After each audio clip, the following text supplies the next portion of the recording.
We're out here, Whole Foods, getting the steak. For a steak and eggs. So Eitan, how do you pick out a good piece of steak? Well, you want to keep the bone. Don't ever get boneless. Never get boneless. Because a lot of flavor.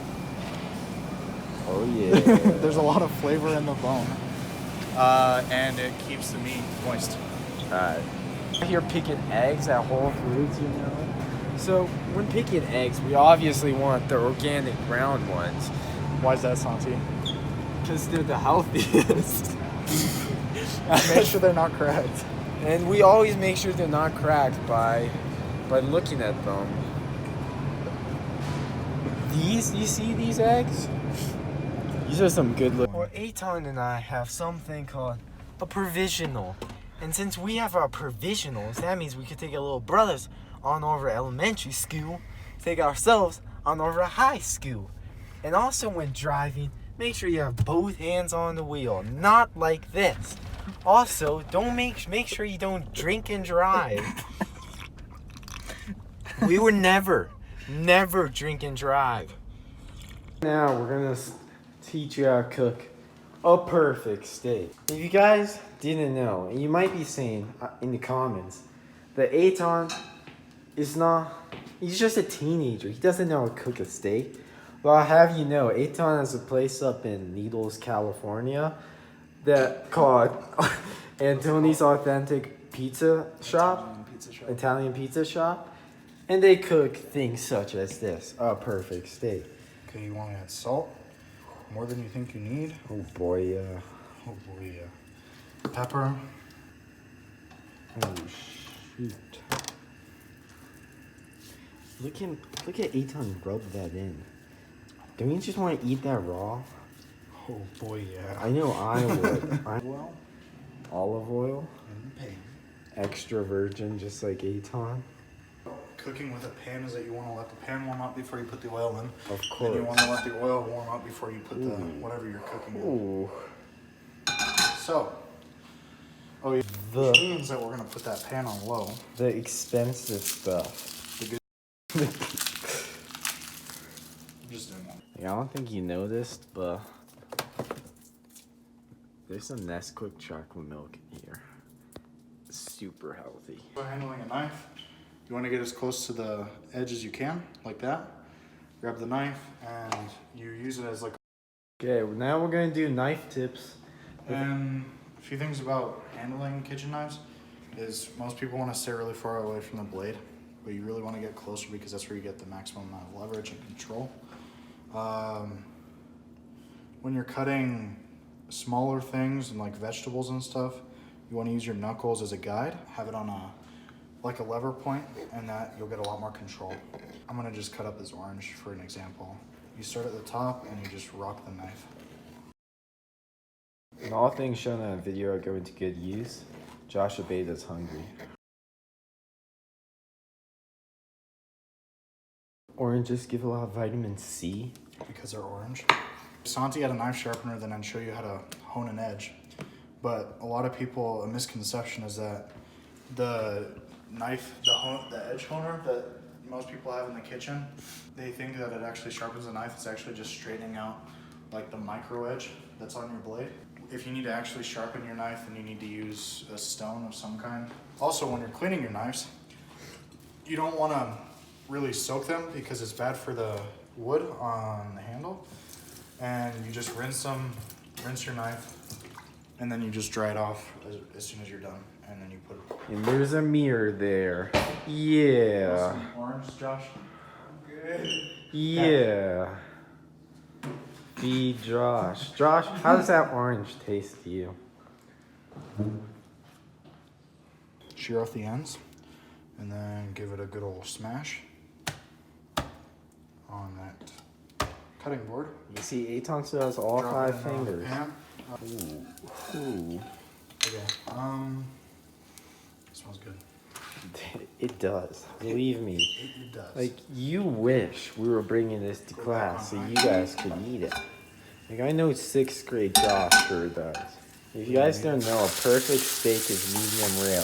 So Eitan, how can we tell when our steak is complete? You can usually use a meat thermometer. And if you don't have a meat thermometer, How do you do it, Santi? how do you do it, Eitan? I don't know.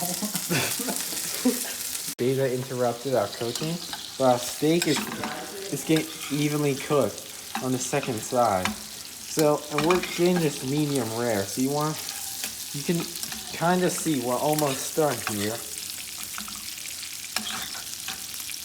Eitan, and when you have a steak thermometer, how do you know it's medium rare? Usually they have a temperature list on the actual thermometer.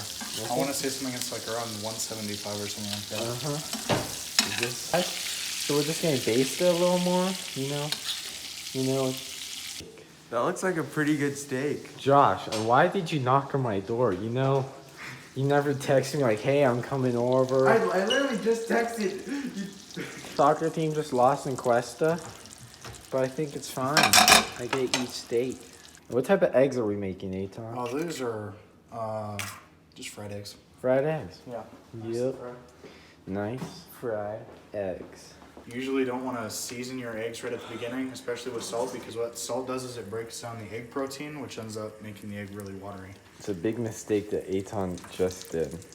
It's a big boy. After talking trash to Andrew that he does not cook eggs. We love you, Andrew. So we're coming up to the hour mark of footage. I want to die.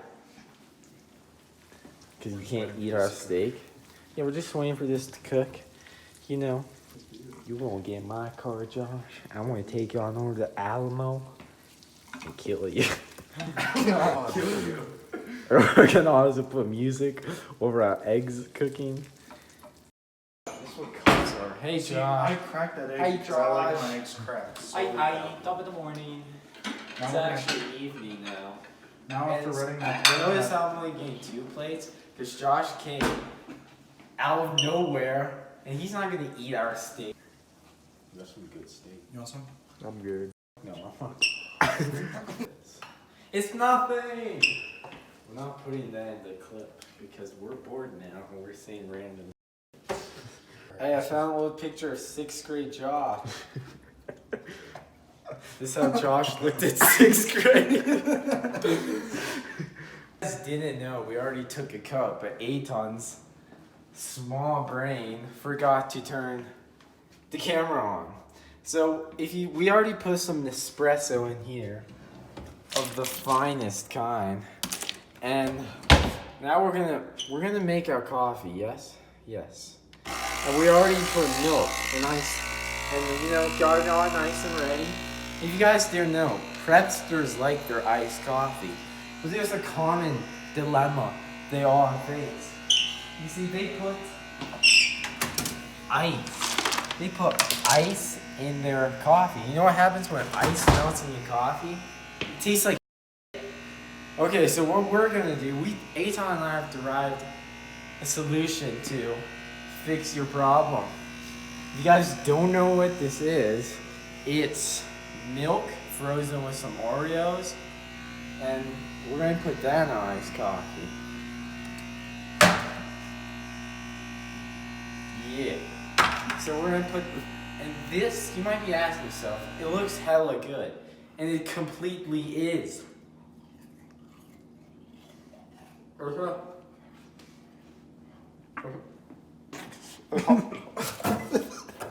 It's just hard to chew. I swear. It actually does taste pretty good though, I can't lie. Alright, Josh is gonna taste one of the ice cube things. Put it all in your mouth. And give us your honest opinion, because you're in another group with Andrew Lehman. So I can't chew it. yeah, that's why I said too. And the only reason we can't chew it is because it's cold. And it's ice. And yeah, it's basically ice, but it tastes good, right? That's pretty good. Pretty good or hella good? Hella good. Hella good. Yeah. Yeah. Now we're gonna. Oh, it's my own cups. We're gonna put coffee in the cup. We're gonna put some milk. in the cup. You know, that's enough milk.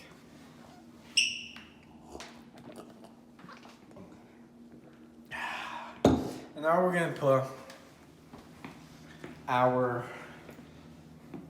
ice cubes in the cup. We'll put like a couple. And the thing this does, when it melts, it won't taste like crap. Also, it acts as a sweetener for your coffee. And I think it's pretty healthy to say. Delicious.